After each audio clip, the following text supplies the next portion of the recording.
Praise the Lord. இந்த மாத வாக்குத்தத்தம் ஆகாய் 2ஆம் அதிகாரம் 19வது வசனம்.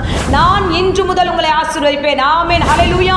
இந்த தேவன் இந்த காலை வேளையில உங்களோடு கூட பேசுகிறார். பாருங்க, இன்று முதல் உங்கள் ஒவ்வொருவரையும் தேவன் ஆசீர்வதிக்க வல்லவராய் இருக்கிறார். யாரெல்லாம் கர்த்தருடைய வார்த்தையை நீங்கள் விசேஷமாக எண்ணுகிறீர்களோ அப்பொழுதே கர்த்தர் அந்தந்த நாளுக்குரிய ஆசீர்வாதத்தை தர வல்லவராய் இருக்கிறார். பாருங்க, இஸ்ரவேல் ஜனங்கள் அடிமைத்தனத்தில் இருக்கும்போது அவர்களை தேவன் என்ன சொல்லி அழைத்தார்னா, என் பிள்ளைகளை நான் ஆசீர்வதிக்க வேண்டும் என்பதை நான் பிரியமாய் வைத்திருக்கிறேன் என்று என்னாகமத்தில் சொல்லியிருக்கிறார். அப்போ தேவனாகிய கர்த்தர் நம்மை ஆசீர்வதிக்க சித்தமாக இருக்கிறார். ஒரே ஒரு காரியம் தான், தேவன் நம்மளை ஆசீர்வதிக்கணும்னா அவர் சொல்லுகிற கட்டளைகளை நாம் கீழ்ப்படிந்து நடந்தால் போதும். அன்றைய தினத்தின் ஆசீர்வாதத்தை தேவன் தர வல்லவராய் இருக்கிறார்.